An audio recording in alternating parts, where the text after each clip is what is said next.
talk all you want to. Yeah.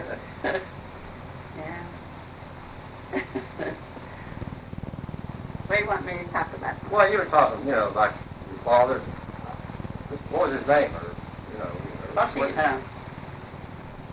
my dad was married before, okay. and his wife died with second childbirth. Well, I imagine he must have been awful young when he got married. If he was 29 years old and he had a daughter 8 when he married my mother, then that's the reason Grandpa hated him so.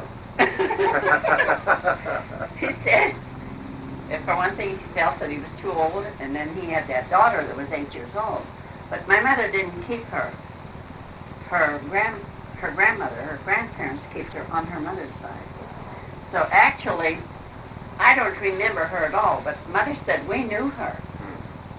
Of course, by that time she was a teenager, I guess, by the time I was, I knew her, she probably was a young lady, I don't know. But, see, I don't remember her at all. And the other ones didn't remember her either. So, it's one of those things. But, you know what, she got married. And after we were here, she got married, and her husband came and stayed with us. Oh, I remember him. Down at 12. Do you remember him, Mary? Remember I him? didn't know that was her husband. I knew That was her husband. Well, where was she? Well, he left her there in Europe. And he came to the United States. He left her there, and he came here. And he was going to send for her, and I don't think he ever did. Never sent for her. I don't know whether he ever went back or what he did, because he stayed with us, and he was only supposed to stay there temporarily. And he wasn't about to leave. And my mother finally got to the point where she said she didn't want him there. He drank too much. And he would, you know what he would do? My dad got him a job. My dad was working the plate glass, and Dad got him a job. And he would go to work in the morning and took a bottle with him. Did you do that? Yeah. And he'd go to sleep on the job and do all kind of things, So, of course, in those days, I guess maybe there weren't that many men, I don't know, that you could get a job anytime, And here, they come and told my dad that he didn't go to work, And he said, my mother said, well, he went to work this morning, and well, anyway, he was one of those, he'd go to work and he'd leave and, go and drink and So, finally, Mother said she didn't want him there. So my dad had the honor of telling him that we didn't want him.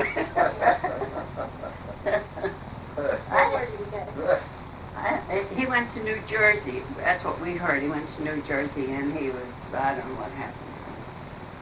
He probably picked up with some woman over there. Who knows, I said he wasn't that old. And he was fairly nice looking, if I remember him right, Of course, I was young, and I didn't know what a good-looking man was, but then I thought he looked pretty nice, But where did you come from in Hungary? Do you remember the town or yeah, we area? came from Westcote. That wasn't. I don't think it was close to Budapest. No, not that close. No, I think it was pretty far away from Budapest. Budapest is a big city, We were in like a small town, like a village, more or less, I would say. I can remember a little bit about it. I can remember there was a river there, and us kids would go down to the river. I don't know. We had to go a good piece, like out of town. We'd go down to the river and we'd play around the shore there, And there was a bridge there, and you could walk across that bridge. And there was another town over there, but I don't know what town that was. There was another town there, another small town, But I can remember the houses and seeing the houses and stuff like that. What kind of houses did they have, like we have here? Well, we only had one floor. You know, I mean, it wasn't, it didn't have the second story. Just Was one it floor. level land, not like it is here? Well, it seemed like it was level to me, if I remember right. It was level. Yeah, pretty level. And the houses, I remember the houses had like straw roof on them. That's true. You know, they didn't have a roof like we have here. They had like a straw roof or whatever it was. I know it was straw. Straw and mud. And the floors were mud. And they were real hard mud, like cement. It was like cement, was that kind of a floor. And they didn't scrub it, of course, but they would sweep it, you know, and it would, all that loose stuff, I guess it would get loose on there, you know, and then they'd sweep that all out. I remember that. I remember our bedroom, there was a bed on that side and a bed on that side. I remember that. And we had a great big oven, like a built-in oven. And Mother would bake bread in that.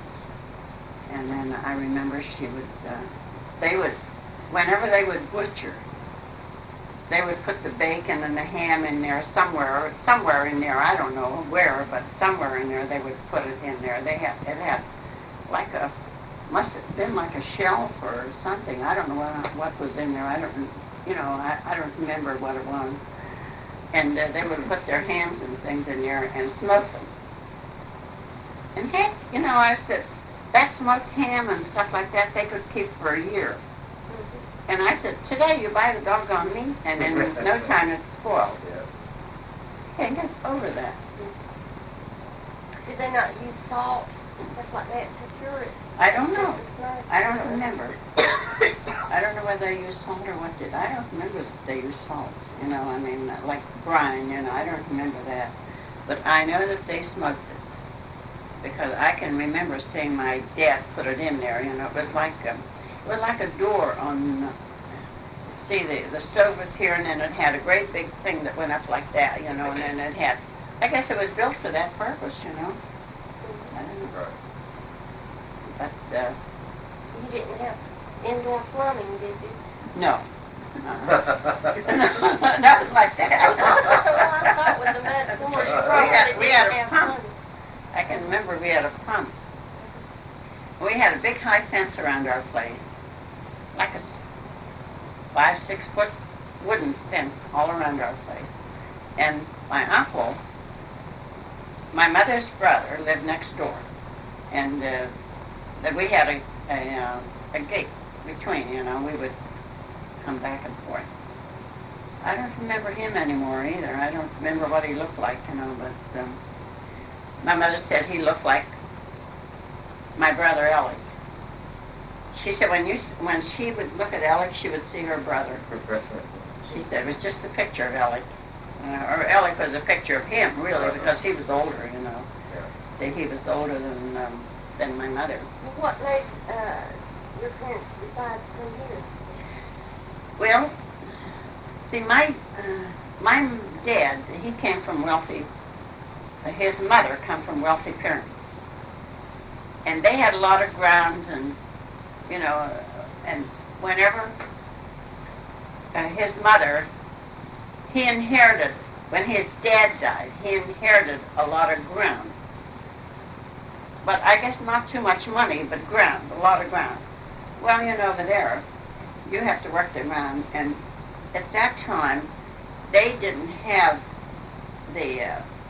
the market for their stuff like they do today. They didn't have the market for it.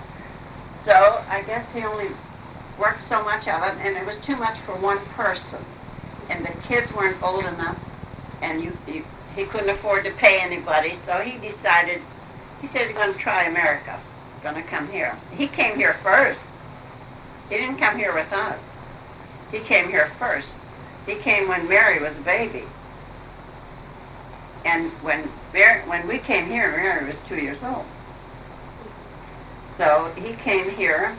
That's about 1906. In 1906 is when we came. And he said he was going to send for us. Well, he did. I guess he sent us, Mother, some money, and she got us all ready. She sold everything. She didn't sell the property. She didn't sell the house, and she didn't sell the ground. She leased it. But she sold like the horses and everything, the cattle and everything that she had, and she sold it. Everything in the house, like furniture and stuff like that. She sold everything. I said she had a lot of nerve. There was 5 kids. And the thing was, she didn't know whether they were even going to get in or not, because if you had something wrong with you, they wouldn't let you in the country. So anyway, we went to Italy to film. Is that film or fiume? Film. Maybe it's fiume. I don't know what they call it, but anyway, that's where we got on the boat. And we must have got a slow boat to America. You know how long we were on there? I had no idea. 21 days. 21 days. That was not a slow boat to China, a slow boat to America. I can imagine how I was taken care of.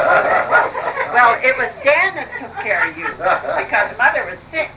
We were only on the boat about 2 days when she got sick, and they had to take her to the hospital. Mother. What was wrong with her? I don't know. She was sick then? I don't know. I don't know what was wrong with her. She was sick. And then, she wound up with a mastoid back here. She had a mastoid. Well, and of course, they had to operate on her. They didn't operate on her on the ship. They waited till we got there, and they took her to the Brooklyn Hospital, and they operated on her mastoid back here. And of course, we had to wait till she got better.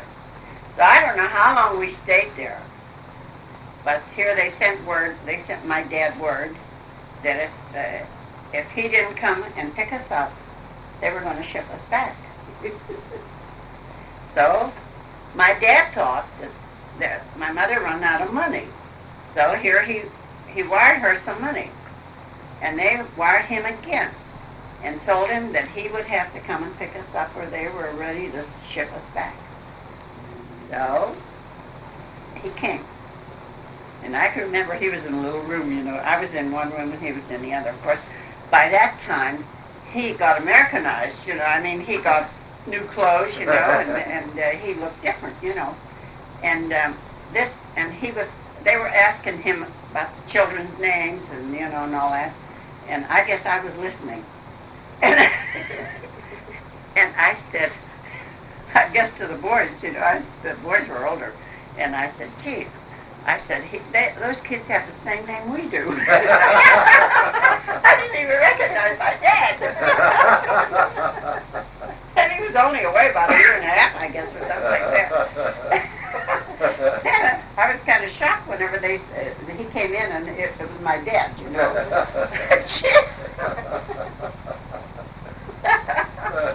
It's really funny. I can remember that. But I was only 7 years old. That was funny, though, Yeah.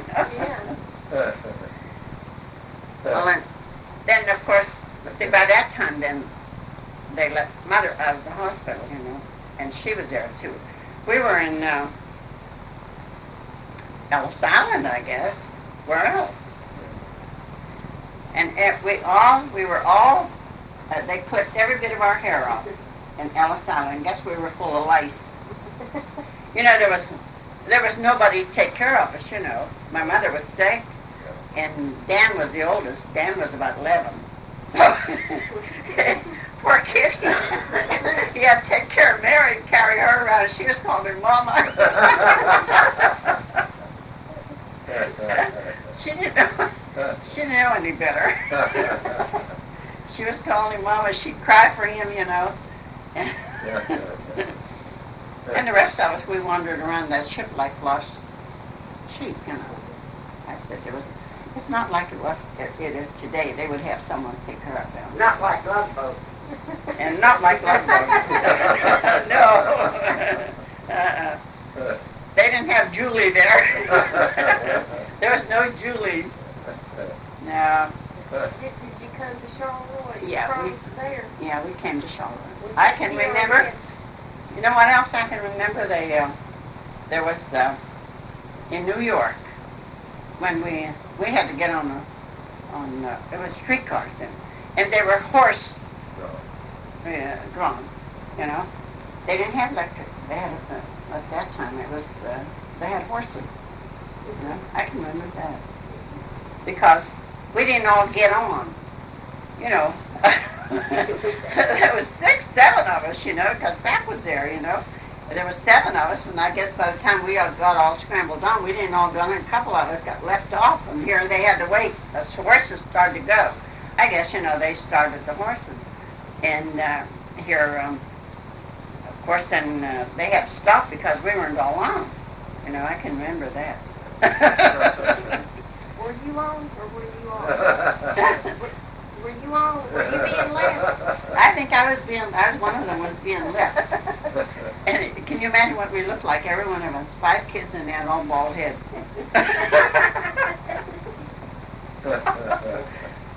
But I think that was the reason our hair was all matted, you know, and there was no one to comb it or, you know, one thing or another. And I guess maybe my hair was long. I don't even know. I don't remember anything. But every one of us had a bald head.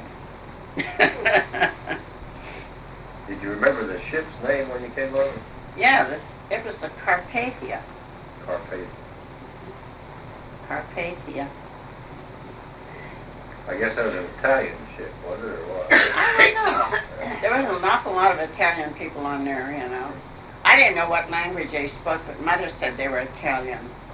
I didn't know, you know, they were all speaking all kind of languages. I didn't know any of them, you know. But Mother said they were Italian. And, oh, some of them were, I'll tell you, they were crying, and I can remember that. They were a bunch of dillies on there. I guess they were crying because they were leaving the country or some darn thing, and then I don't know what they were crying about, but they were really crying. I can remember them crying. I don't know. But I can remember a little bit about the ship. We were always hunting Mother. We were. She was in the hospital, and we didn't know where it was at. And they didn't allow us in the hospital. One time we found her. You know, we found the hospital, and they wouldn't allow us in. Oh, we were crying. 5 kids crying there, you know, and Mother laying in bed, you know. Oh, she said her heart was broken because she couldn't tend to us, you know, and she knew what we looked like, you know. I guess we were dirty and all enough things, you know. You know, kids by themselves, you know. We weren't used to plumbing and stuff like that either. I don't know what we were used to. Can you imagine what our clothes was like? Oh, I can imagine what I look like. Sure. You were nice and dirty. I don't think we ever washed you. You were smelly. Yeah, you were smelly. Well, Dan was the one who took care of you. And Alec. Alec wasn't very big either. Alec was about 9, I guess, something like that. And then when we got here. You come by train, or how did you get to New York? Yeah, we come by train. Then I don't remember any of that, though, so I must have been sleeping all the way. I don't remember any of that. And we left there in March. I don't know what the date was. And you know what time, when we got here? We got here, I think it was the 1st of June. So that's how long it took us to come. Well, of course, we were in Ellis Island for a long time. You know, we're waiting on my mother to come home from the hospital, to come back from the hospital. And then when we got here, we went to Cameroni. Do you remember? You know the Cameronis? Yeah. Well, we went to their place. And my dad knew them, I guess, or something. Maybe he worked with them or something. I don't know. And they had dinner for us, you know. Oh, I'm sure we looked like I don't know what. Well, anyway, and then Dad rented 2 basement rooms down there next door to where our house is. Yeah, You know, your house downstairs. Yeah. There was a man, well, how he got those 2 rooms, this woman, she was burned. I think she set herself on fire, I don't know, maybe accidentally or something, but anyway, she got burned and she died from the result of the burn. And so my dad, of course, it had a stove and all that, all the furniture in it, and he bought the stuff, the stove and beds and I don't know, everything. So I guess most of us kids slept on the floor. I think that I'm pretty sure there was only one bed, but I'm not really sure. I don't know. I don't remember. The next morning, I got up and I went outside. And here there were the streetcars. They had streetcars then. And they had streetcars, and oh my goodness, I said that they were all filled with kids. And their kids, it was one of those open streetcars like they had in, years ago, they used to have, like summer cars, And they were all open. All the kids were everywhere, and they were yelling around, and I didn't know what they were. And here it was school picnic. They were having a school picnic. That's what they told me then, that it was school picnic. So you know how late that was. That was probably the first part of June. It had to be, because you go to school, in May. I think at that time they used to go to school till about almost Decoration Day, and then they'd have the picnic, I can remember that. And then we washed clothes, Mary. But of course, Mother was sick and she couldn't wash, so us kids washed. And we hung them out on a line. We didn't have no clothes, we just threw them over the line, in the backyard. So Dan and Ellie, 3 of us washed. So Mrs. Zipline, she saw the clothes, she took them off and washed them over. I can remember her doing that. Was that Bert Zippy's mother or? I guess his grandmother. Grandma. Yeah, had to be grandmother. Zippies, yeah. Did they live up the street there where they used to one time? Zippies, where Yes, I don't know when they lived, but I know. Not too long, but I know. where did Zippies live? I don't know where they live out in the country. Yeah, but where did they live? Was this time? When we lived down there. Well, they lived upstairs, or where we lived. We lived in the basement, and they lived upstairs. Oh. I guess it was their that was their house, and they lived there. That was their house. Yeah. Well, we tried. We were helping, but we didn't do so good. Well, I can imagine what those clothes looked like. And, well, we had never seen a clothespin either. We didn't know how to use clothespins. But we just threw them over the line, Did you have much trouble communicating with people? Surely all you knew was Hungarian at that time. Yeah, that's right. Yeah. I couldn't talk to anybody. But we soon learned. Kids learn fast, that. I said, first thing you know, I can understand Italian. I could. Sure. I said, heck, when we lived next door to the Nessies over there, I could understand everything they said. I couldn't speak it, Right. I mean, just some words, Yeah. But if I would have lived there a little bit longer, I would have learned how to speak Italian. I think it's an easy language. For me it was. Right. Yeah. Yeah. I think I could have learned the language easy enough, myself. Is it similar to Hungarian? No. Oh, you don't know the Hungarian language is Yeah. the toughest language in the world. Well, I thought Swedish. Oh, no. The toughest language in the world is Hungarian. It's nothing like anything else. Unless it's like Chinese. I don't know about Chinese. Never heard of Chinese. Well, they claim that we come from the Asians. The Hungarians, they come from the Asian, That's where they originally started. But maybe the language is similar, I don't know. I've never heard Chinese. But like the Slovaks, they say you can speak Slovak, you can speak Hungarian. I said, no way. I said, there isn't one thing. I don't think one thing that maybe like klobasi, maybe that. That was the only word I think that is similar. You know, nothing else. Even whenever you count, I said it's different from anything.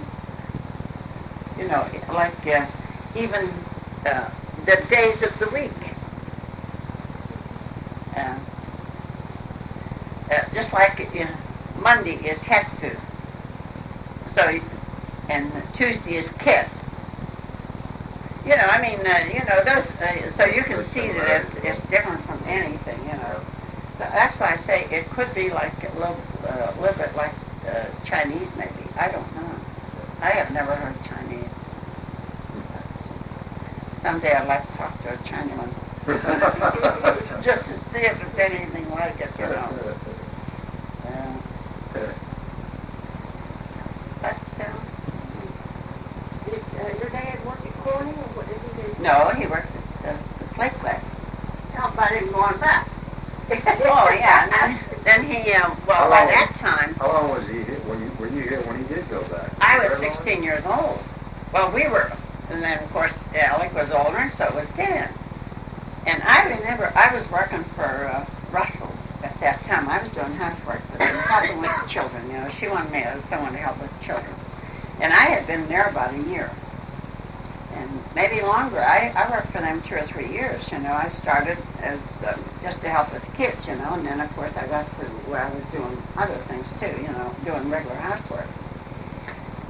And so I told them that my dad was going back to Europe. And she said, is your mother going too? And I said, no. I said, my mother isn't going. Well, she was having a fit, you know. She said, you mean to tell me your mother has 7 kids and he's going to leave her here with 7 kids? And he did. He went back. Well, see, in the first place... How long ago how long after that, before that, did you come? How old were you when you came to us? Must have been 9 or 10 years he stayed before he went back, is that right? Well, let's see. It was 1906, and then he left in 1914.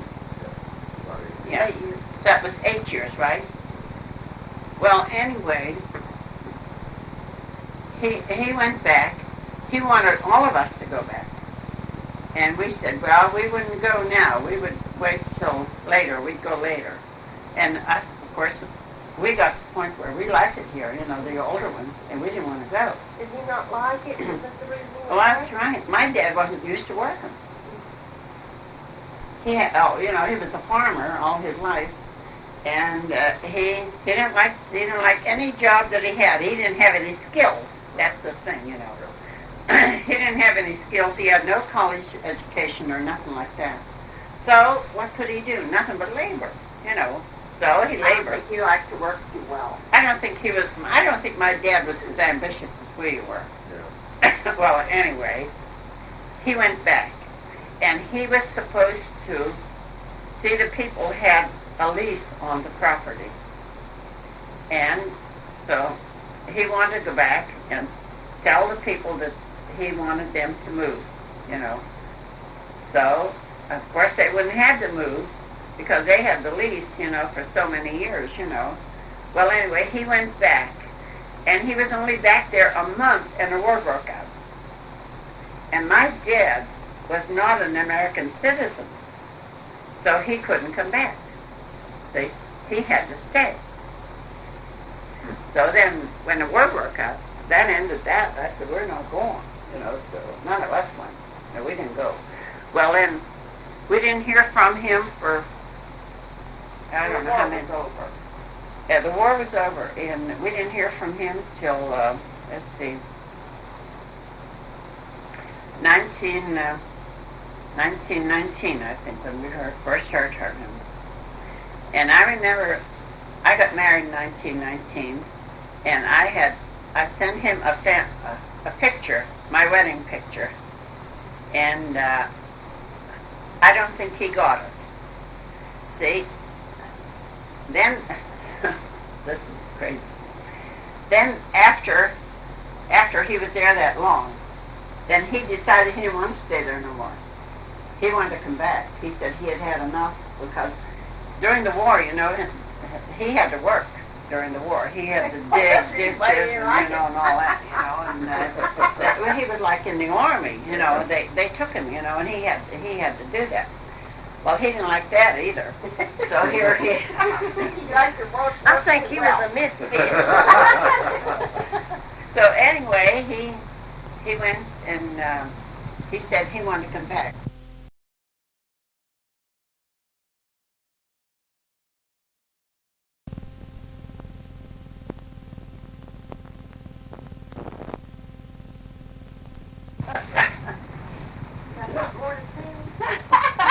Well, yeah, it's been on for a pretty good while, or it's been off, really. It hadn't even been taped.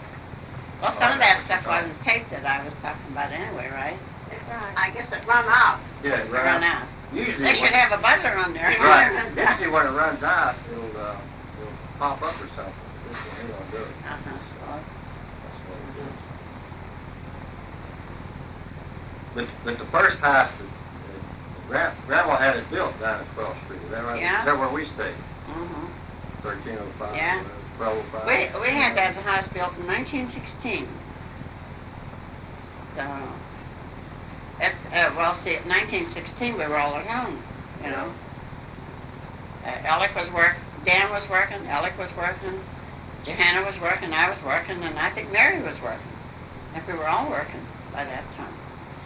So, my mother had a pretty nice income, from the five of us. We all gave her our money, too. We'd bring it home and set it on the table. And I'd get maybe a quarter, something like that, for spending money. Of course, if you have a boyfriend, you didn't need it, If we had a boyfriend, we didn't need it. So, it's one of those things. But, Did the boys keep more money than the girls? Like, you must give well, I think so, yeah. Yeah, I think so. They had more spending money, but they made a lot more. They made 3 or 4 times as much as we did, when we worked on Corning. You didn't make much money down Corning, And, I think I made $11 a week, and I worked all day on Saturday. yeah. That was 6 days a week then? Yeah. Well, how much was it, Alex and Dan? Oh, they made good money. They made $35, $40 a week, I guess. They made big money.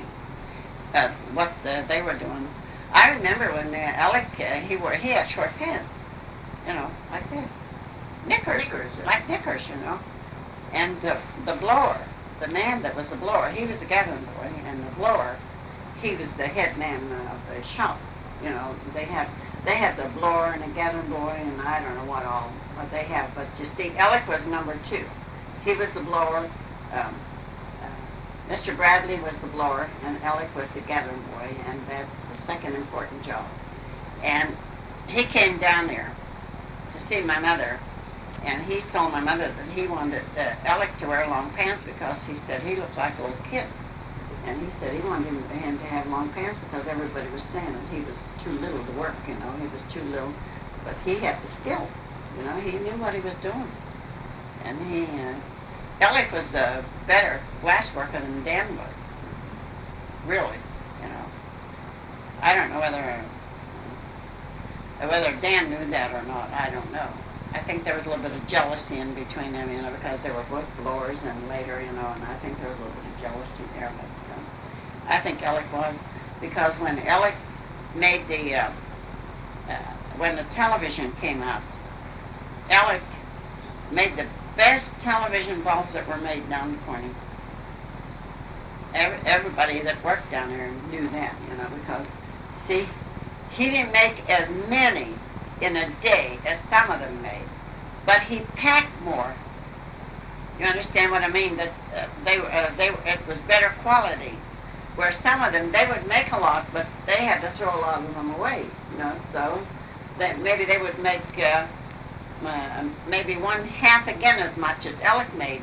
But what Alec made, He packed almost everyone. They were that good. Where the other guys, there was flaws in them, and all kind of, I don't know. Of course, I don't know anything about television bulbs, but he was the one that first made the television bulbs down there. But Alec made big money his lifetime, too. Don't you think he didn't? Made plenty. He made a lot of money. Of course, it wasn't $20 an hour like the auto workers get. But in those days, the money was worth a lot more than it is today. It wasn't 35 cents like it is today, 35 cents. Who was the first one to get married out of the group? Let's see who got married first. I think it was Alec got married first. Yeah, Alec. And then Johanna. And then I got married. Did they move to Detroit, or did she meet him, or? She met him here. Oh, they lived here. Okay. Oh, yeah, they lived here till the Depression. Oh. Yeah. He was in service, and when he came home from the service is when she married him. I think she married him in April. I think they both got married. Johanna and Alec both got married in April. But I think Alec got married first. And then Johanna got married. And then I think I got married the same year. I got married in October. What year was that? 19? What? What year was that? 1919. Mm-hmm. 1919, and George was still in service. Louis, he got out of the service, and that's when Johanna got married. And George was in service a year afterwards. He would have been in longer, but they weren't. See, the war was over, and they weren't keeping any of the married men in where they had to pay the wives. Yeah. So he got his discharge. He had maybe another year or so to go. But he was in about I don't know how long. He was in during the war anyway. I don't remember how long. But Uncle Alec, he didn't go in the service, did he? No. Well, see, neither one of them were, at the time, neither one of them had their citizen papers. Oh, yeah. And they didn't draft those guys that weren't citizens. It was after that they went and got their citizen papers. And that's how I remembered when Tilly got hers. Was it Tilly or Alec? I don't remember. I went down to Pittsburgh with them, and they asked me all kinds of questions, about where we came here and this and that and the other thing, And I remembered it was the Carpathia that we come over on, And they looked it up, and they said when it left there, but I don't remember now, but it was March, sometime in March, when we left over there and got here in, like I say, about the 1st of June. So we had a long trip. Tell me. You know what? When you think about it, those people were really pioneers. You know that? Like Mother. I think she had a heck of a lot of nerve with 5 kids to come over here. Not knowing where she was going to stay or anything. And she depended on my dad, and I don't know, he wasn't that dependable. She had a lot of nerve, didn't she? She had a lot of nerve, I'll tell you, to come here. With 5 kids. And then the fact, if there would have been one thing wrong with any one of us kids, like if we would have had maybe an eye infection or, anything wrong with us, they wouldn't have left us in. We would all had to go back. Mother said, well, that was a chance she was taking. She said she would discuss it where she was at. She wasn't happy where she was at. She would discuss it because there was all that ground there and nobody had to do anything. All that fruit there, nobody had to eat it. She said, what are you going to do with it? Oh. She said there was plums there, beautiful plums, beautiful apples, beautiful peaches, everything, she said there. I said, gee, I wish I'd been there. She said, you were. I Well, was there. who was running before that? Surely somebody had to plant all these trees and keep it going. I imagine maybe it was Grandpa. Maybe her dad, you know. But see, I don't remember her dad. Yeah. Maybe he was dead before that. I don't know. But he had to be because I don't remember him at all. You know. But a great big yard. Seemed like it was a mile long. Then you went beyond that, and it was all wheat and stuff like that. You know. I can remember it was all level there too, wherever it was at. I haven't had. Oh, How was the? oh, the coffee! I forgot. Okay. I put things on and forget I put it on.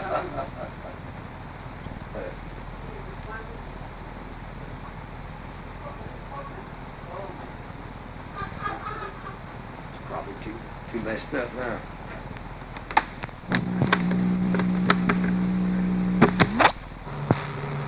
We're back in business It again. takes about a cup of celery cut into small pieces. And you cook your celery first. Then you peel, say about 3 potatoes, if they're, unless they're tiny like that.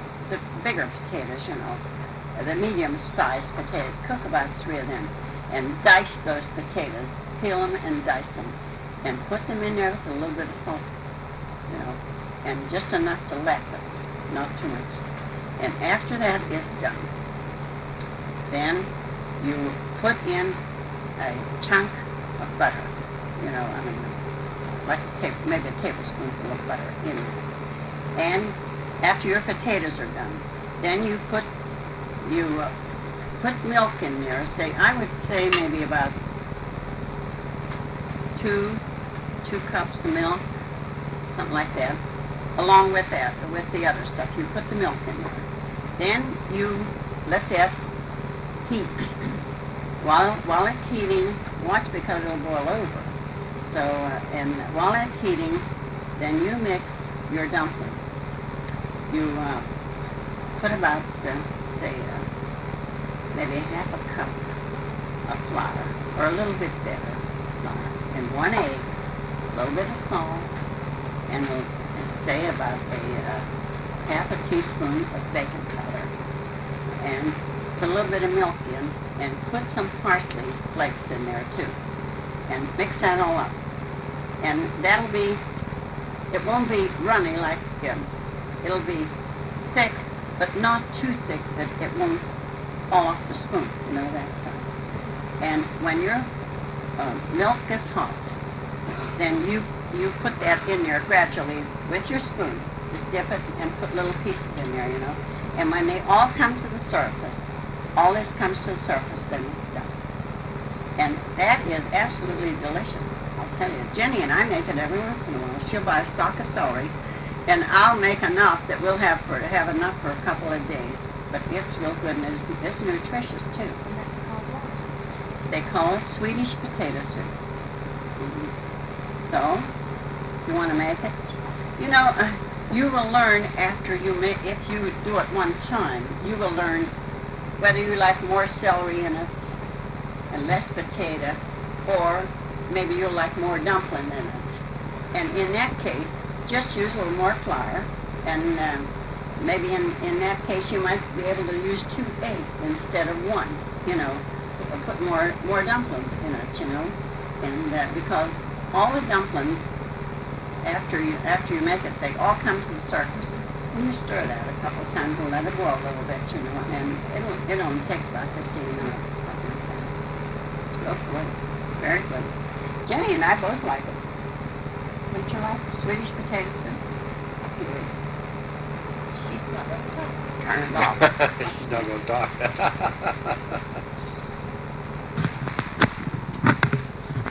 Yeah, we'll go on again. You don't know how to make that?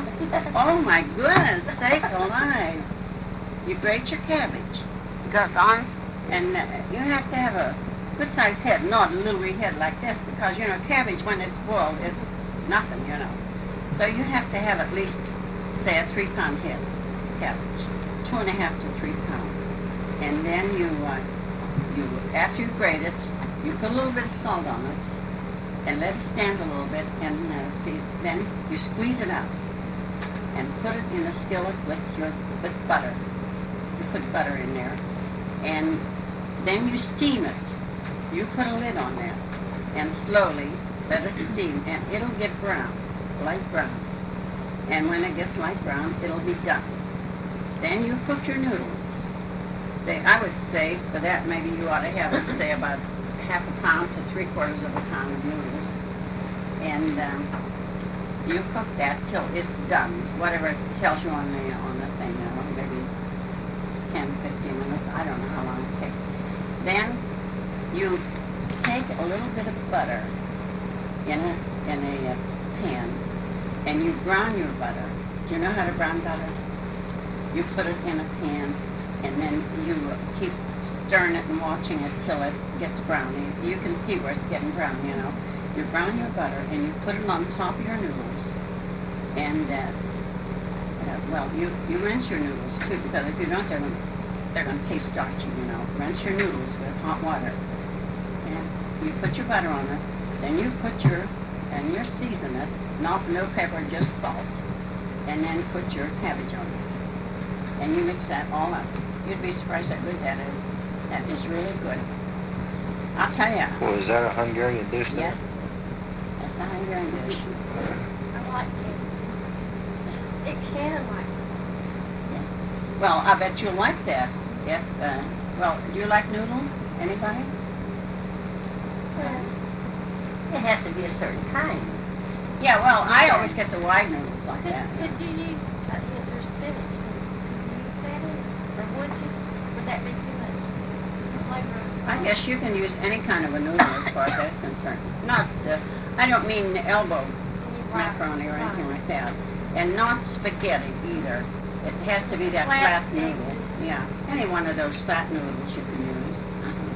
But once you make it, that's another thing. Once you make it, you'll know what you should, you know, how much you should add or subtract from it, you know. I think that's the way cooks are. I mean, once you make something, then you'll know the next time you're going to do it this way, you know. So I think that. And don't substitute the oleo for butter. No. Butter has the flavor. It has the flavor. I said, I have tasted it earlier, and I don't like it. It has no taste to it.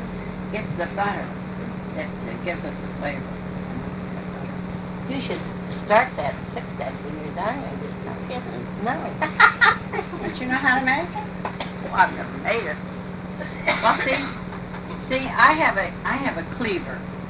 I don't even own a cleaver. Well, you don't have to have a cleaver. I don't even Well, have how a many people grinder. have a cleaver? You know, there's not that many. I got this cleaver. It was Mother's cleaver. She brought it with her when she come from the old country. So I have it, and I'm going to pass it on to somebody, not to you because you don't cook. Well, anyway, I have the cleaver, and I like my cabbage chopped with a cleaver because it's bigger pieces. But when you cut it, when you grate it, it gets real fine. You know, it gets, you know how it is when you grate it, and I'll show you which Grate it for side to coleslaw. grate it on. You grate it like you do for coleslaw, it is fine. So you grate it on here. See, and you can't grate it here and you can't there, and this is too fine here. So it has to be on here. And it doesn't get in very big pieces, you know. But it's better if it's really in little pieces instead of real fine like that. Because when it's real fine and you fry it, steam it, you know, it gets real mushy like, you know. But see, mine doesn't do that because I have the cleaver and I chop it. And I have all pieces. And not big pieces, they're all little pieces. I would say maybe like my thumb or something like that, you know. And whenever they're cooked by they're... Tell her what you're chopping on. Oh, I have boards. You know, That comes from the old country. no. No. Well, Mary, you know how I got that board? When Mother was living in Columbus, why, How I long went- did you stay there now? Well, you came to Charleroi, and then you went to Columbus, and then Well, came back. it was Oh, long. no, we went to Columbus after I was married. Mother went to Columbus. What year was Oh. it? It was about maybe in 1923 or something like that. She went to Columbus. You know, there was kind of a little depression there, you know, right after the war, you know. And so they didn't have any work down here at Corning. And it was Macbeth at that time. They didn't have any work here, so they got a job in the glass factory in Columbus. So Dan and Ella. Did everybody go? Did it just... No, I didn't go. I was there. And Jenny was there. Yeah, Jenny Velma. graduated from there. She would graduate from high school there. And her and Mother and Velma went, and Mary went. And Mary, she didn't like it there, so she came back and stayed with me. And that was before you. And, well, anyway, when Mother was out there, I went out there and I had made myself a dress. And it was one of those dresses that had the print bottom, you know, that was dark and then went up lighter and lighter, and then, of course, it was white on top and had the print on top there. And at that time, they had, you would cut a piece off the bottom, because it was plain at the bottom. Cut a piece off, and you made a, it's one of those things like this. Okay? Like this. This was on this shoulder, and the other was on the other shoulder, but it was from the back. And it hung in the back, and you put a button on it. Well, that's the way that was a style at that time, so I made myself one of those. And when I went out there, this woman, I don't know who she was, a neighbor or somebody, she saw it. And she wanted me to make her a dress like that. So I said, okay, I'll make it. So after I made it, then she wanted to pay me, and I said, no. I said, I'm not going to take anything. So she said, what do you want? She said, my husband will make you something. So I told her I wanted one of those boards. So he made it for me. So when Ellie came back, Ellie had that old Ford, and whenever he came back, I think he brought me back home, I think, that time. He brought, did I have Jean at that time? I think so. Yeah, I think I had Jean. And he brought Jean and I home, and in the car, and he brought that thing back, and that's how long I've had it. How many years that is? That's almost 50 years. Sure, Jean was little. She was only about 2 years old, maybe, because I didn't even have Bob. She was about 2 years old, and she was 58. So it's 56 years ago. That's how long I've had that board. I don't keep things very long.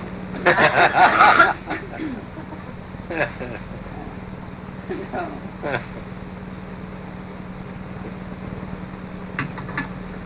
So that's what I chop my cabbage on. But see, on one side, I use one side for that, just that. Or if I have chopped something, I use that one side. And the other side, because you can reverse it. And the other side I use whenever I make rolls or anything like that, like nut roll or something like that, see. Then I use that side. So I have the two sides. But I've had that for all those years. I hang it in my cellarway, and whenever I need it, I have it. But that cleaver, I said I had Norman to chop it for me. Chop it. I mean, I had him to sharpen it for me. Okay, there he is. See, this is the side. Turn it over, let's see. That's the side I chopped on. This one here. You can see it how it What is. kind of wood is it? What? What kind of wood is it? I don't know. I don't know what it is. See, that's the way it's made. See, you can reverse it. You can, I can turn it that way or the other way. Either way, the way it's made. That's this thing. When you put it on, see, that keeps it from moving, you know, here. And then when you reverse it, the other side keeps it from moving, you know, like that. All those years I've had it done. You can make her one. Me? One. I don't know what kind of wood that is. See how that is? Yeah. See, that it's like this. Yeah. See? Whatever you're making. This doesn't. Well, this here, you see, it's getting so dried out. You know, look how many years I've had it. You know, I think this would be good if it was sanded. Mhm. you know. Right. I don't use it that much. I'm always afraid I'm going to get chips of wood in there, you know, Right. because Yeah. it needs to be sanded. It would be nice if somebody could plane it and sand it for me, you know. Well, someday maybe I'll get my son-in-law to see if he'll do it. I don't know if he will or not. I don't know if he can or not. I don't know. It's not machinery, so he can't do it. Well, how long did you stay out in Columbus, Ohio? You didn't stay I out too long, did you? not too long. I was married in 1925. She didn't stay out there. Mother was still out there when she got married. Well, when did she come back? How long was that? I don't know when she came. Maybe Jenny would know. She was living with you when she got Yeah. married. When did Mother come back from Columbus? Whenever Dan came back. Didn't Dan come back? No, Dan stayed out there. With Rosie, he got married and he stayed out there. Yeah, but either 28 or 29 we came back. I don't remember when you come back. I don't remember. Well, when did Corning take over from Macbeth? I remember that back when I was a kid. Or did they just always call it Macbeth? I think it was about 34, 35 or something like that. Because I was still working down there whenever they took over. It was Corning. What was Macbeth? Was that It was owned by people here in No, Charlotte? it was owned by the family, by the name of Macbeth. Macbeth Evans wasn't it or something? Well, originally it was Macbeth and Evans, and then afterwards it was just Macbeth. I guess Evans must have died, and Macbeth owned it. I think he was from Pittsburgh or somewhere. I don't know where he was from. But he was pretty old, and I guess he wanted to get rid of it, you know. Well, the place where they're at right now, there used to be another glass factory next to it there or something. Yeah, plate that glass. that's That was a plate what it glass. is. Well, on that side was a plate glass, and back on that side, on the other side was the, Wattle House they called it. yeah, the bottle house. What was the name of it? But it was all in. It was all owned by Macbeth. Uh-huh. No. Well, two different houses. Different company. Okay. Three. Yeah, they made all bottles there, all kinds of bottles. That's gone by the wayside too. And then, of course, they took the plate glass away from here. That's really, we don't have hardly any work here. No, we have. Well, Lee Norris has expanded a little bit, but Yeah. since they had their strike, why, they're not doing so good either. I look for the company to move them up. If they have one more strike, I bet you the company will move the whole thing up. They did take part of it away. And that's where Eugene used to work. That's Carol's husband used to work. And they took a whole shift away. They just eliminated a whole shift. Never did get called back. They called him back for a week. And then they found out that somebody else older than him was laid off. So they laid him off again and never did call him back. So it's one of those things. There's not a chance for him to get back. What's he doing now? Working in the garage. He has a garage up there. Fixes cars.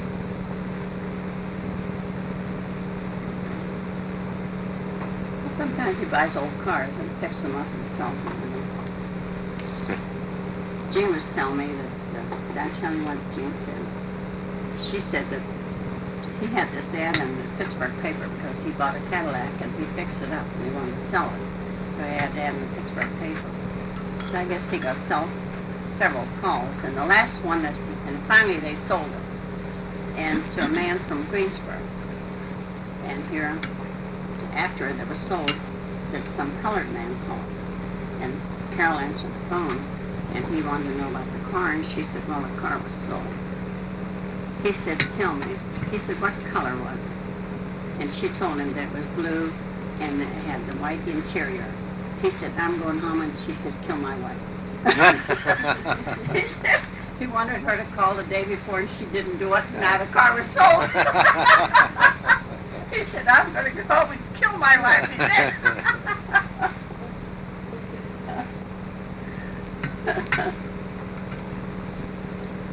I remember when I was just a little kid, you know, and I used to go over there, and they still had the foundations and everything over there, I guess, brick. Well, Be down There's there. rats running all Well, over see, the place and everything I think else. Twain bought that all the way Yeah. down there, you know, and they tore that up. Yeah. But They that used was to have a a, place down there to go swimming behind that place, you know, bottle works. remember that. What do you mean, not Well, that's river? where that Cutsy girl's boy who was brown down there. What the heck was her name? Rasputin. Joe Pusey. Yeah, I remember that. But he had no he was there business. swimming. He hadn't been to swim in that area anyway. Yeah. The dam. Oh, goodness. You asked him to. That's where a lot of kids learn to swim. Yeah, no. We used to get down to the lock and swim, and gosh, we used to wear an old dress or something. We didn't have a bathing suit. Well, the locks used to be down there, didn't Yeah. they? Further down. Uh-huh. Then they built a new one up here, I guess. Yeah. I remember you used I to take a walk down there. I didn't learn how to swim. I know a couple of them guys threw me right in the water. I still didn't learn how to swim.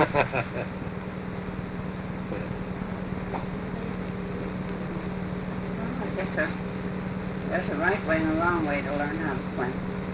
I remember when up here at the mountains, Ronnie, he was working, he was working so hard to swim, and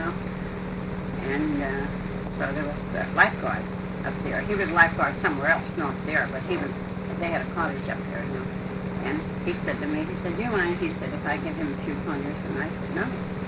So he said, called Ronnie over, and he said, "Ronnie, I want you to do this and do that and do the other thing." And my God, before the end of the day, he was a beautiful swimmer. And it was just knowing Technique. how to